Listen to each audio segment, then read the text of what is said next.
दोस्तों, स्वागत है आपका आज के नए क्लास में। जैसा कि आप सभी जानते हैं कि हमने पिछले क्लास में पृष्ठ रसायन चैप्टर पूरी तरीके से ख़त्म करा दिया था। तो आज हम आपके लिए न्यू चैप्टर लेकर आए हैं फिजिक्स में मैग्नेट का है ये चैप्टर, गतिमान आवेश तथा चुंबकीय क्षेत्र। क्लास 12th में हम आपको पढ़ा रहे हैं फिजिक्स में। क्या है हमारे चैप्टर का नाम? गतिमान आवेश तथा चुंबकीय क्षेत्र। इसमें आपको काफ़ी सारी चीज़ें पढ़ने को मिलेंगी, जैसे कि चुंबक के आपको प्रकार पढ़ने को मिलेंगे, फिर उसके बाद उसके गुण और कई सारे आपको यहाँ पर नियम पढ़ने को मिलेंगे, बल पढ़ने को मिलेंगे। इस तरीके से चैप्टर आगे चलेगा। जिस प्रकार हमने पृष्ठ रसायन चैप्टर पूरा लाइन वाइज कराया था, उसी प्रकार हम इस चैप्टर को भी पूरा शुरुआत से लेकर एंड तक अच्छी तरीके से आपको पढ़ाएंगे। और आशा यही रहेगी कि आपको अच्छी तरीके से पूरा चैप्टर समझ में आए। और जिनको ये चैप्टर नहीं समझ में आ रहा है, वो प्लीज़ हमको कमेंट करके बताएं कि क्या चीज़ आपको समझ में नहीं आ रहा है, तो उसके लिए हम आपको बताएंगे कि आप क्या करें।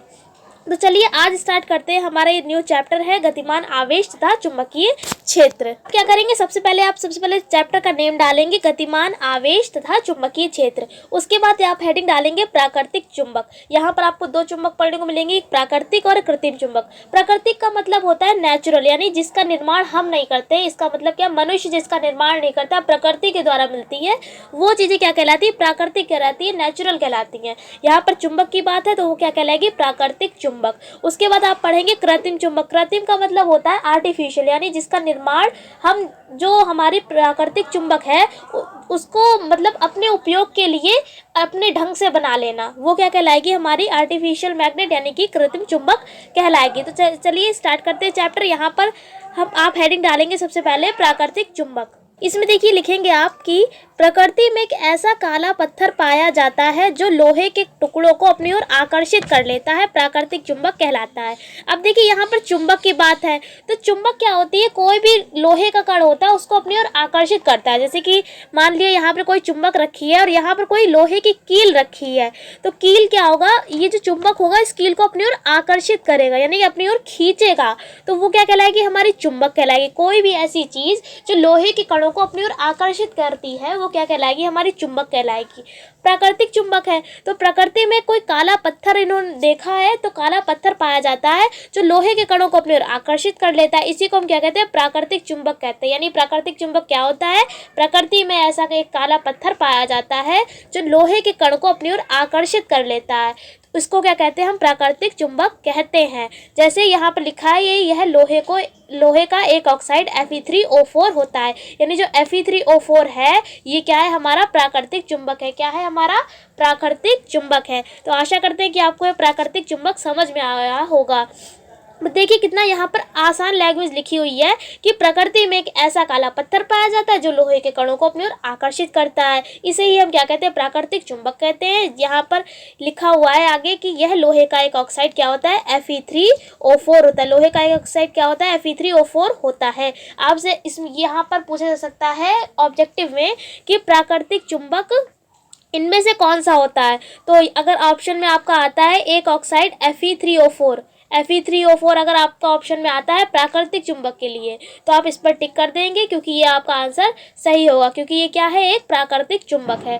तो इसके बाद आप हेडिंग डालेंगे कृत्रिम चुंबक। क्या आप हेडिंग डालेंगे? कृत्रिम चुंबक। अब कृत्रिम चुंबक क्या होता है? कृत्रिम चुंबक का मतलब होता है आर्टिफिशियल मैग्नेट, यानी कि जिसका निर्माण हम अपने हाथों के द्वारा करते हैं। इसका मतलब क्या है? कोई प्राकृतिक चुंबक है उसको अपने निर्माण मतलब उपयोग के अनुसार बना लें। जैसे कि किसी भी चीज़ में हमें, जैसे कि कोई भी चीज़ हमें बनानी है और उसको प्राकृतिक चुंबक को हम अपनी तरीके से सेट कर ले, वो क्या कहलाएगा? हमारा कृत्रिम चुंबक कहलाएगा। जैसे कि यहाँ पर लिख रखा है कि प्राकृतिक चुंबक प्रयोगों के लिए उपयोगी नहीं होती, क्योंकि प्राकृतिक चुंबक तो बहुत बड़ी होती है, तो वो अगर उसको ऐसे यूज़ करेंगे तो वो हमारे लिए उपयोगी नहीं होगी। लेकिन इसलिए आजकल Ni, Fe यानी कि आयरन आदि के कृत्रिम चुंबक बनाए जाते हैं, जैसे दंड चुंबक, नाल चुंबक, चुंबकीय सुई। चुंबकीय सुई का मतलब देखिए ऊपर हमने लिख रखा है कंपास। आपने देखा होगा जो दिशा बताती है, आपने देखा होगा नॉर्थ की तरफ जाएंगे तो आप नॉर्थ की दिशा बताएगी, साउथ की तरफ जाएंगे तो साउथ की दिशा बताएगी। जो दिशा बताती है वो क्या कहलाती है? चुंबकीय सुई होती है। उसके अंदर में ही चुंबक का कार्य होता है, तो वो क्या कहलाती है? हमारी चुंबकीय सुई कहलाती है। वो दोनों चीज़ें बता दी हैं, प्राकृतिक चुंबक भी बता दिया है और कृत्रिम चुंबक भी आपको बता दिया है। बात बाद आप हेडिंग डालेंगे चुंबक की गुण। चुंबक की गुण का मतलब है वो व्यवहार कैसे करेगी चुंबक। देखिए यहाँ पर पहला पॉइंट लिखा है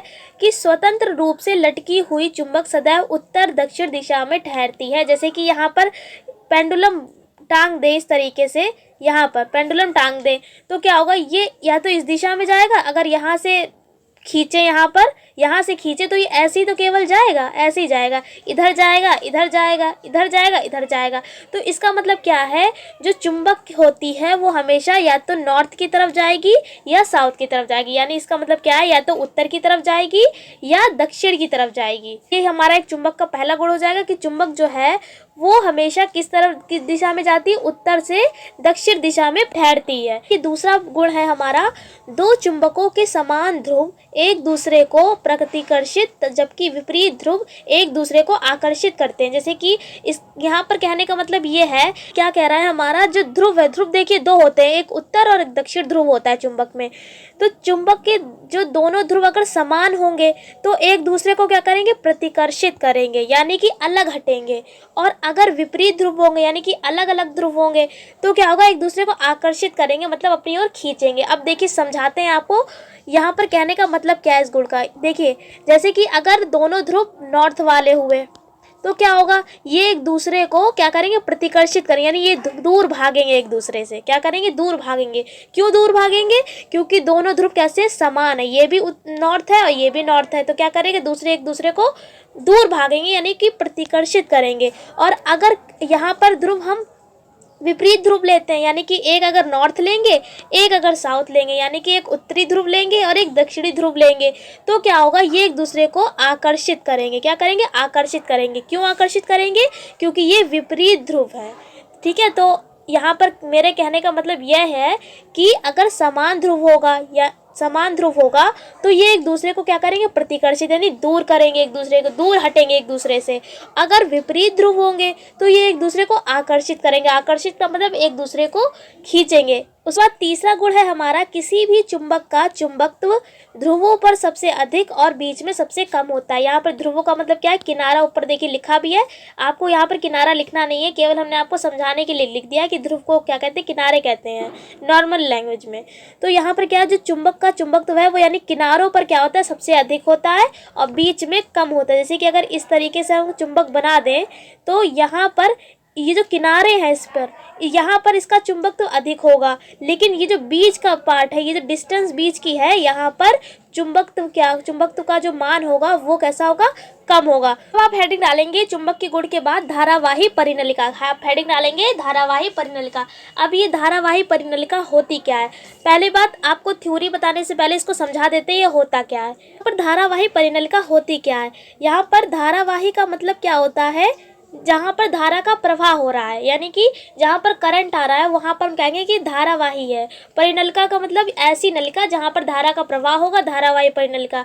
अब जैसे कि यहाँ पर नलिका है तो नलिका का मतलब क्या होता है, कोई नली टाइप की होगी। जैसे कि अगर आप किसी बुक को या किसी पेपर को इस तरीके से मोड़ दें, जिस तरीके से हमने यहाँ पर चित्र में बना रखा है, तो क्या होगा, यहाँ पर इधर से भी उसमें होल होगा, इधर से भी उसमें होल होगा। उसके बाद क्या करें आप, इसके ऊपर तांबे के तार के फेरे लपेट दें, यानी कि जो तार होगा उसके ऊपर लपेट दें। इस तरीके से आप तार को जब लपेटेंगे और फिर जो तार का जो साइड में जो हिस्सा होगा उसका संबंध हम किससे कर देंगे, एक बैटरी से कर देंगे। किससे कर देंगे, बैटरी से इसका संबंध कर देंगे, यानी कि बैटरी से जोड़ देंगे।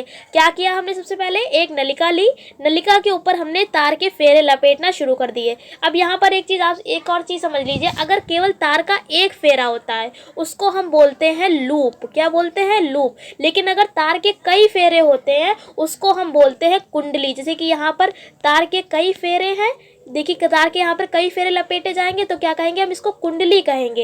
एक फेरा होगा तो उसको क्या कहते हैं, लूप कहते हैं। तो यहाँ पर देखिए क्या है कि अगर कोई हम नलिका लेते हैं उसके ऊपर इस तरीके से अगर कई तार के फेरे लपेट दें और उस तार का संबंध हम किससे कर दें, बैटरी से कर दें, तो यह जो हमारी नलिका है ये एक दंड चुंबक के समान व्यवहार करने लगती है। इस प्रकार की हम नलिका को क्या कहते हैं, धारावाही परिनलिका कहते हैं। देखिए आपको हमने बहुत आसान तरीके से समझाया है।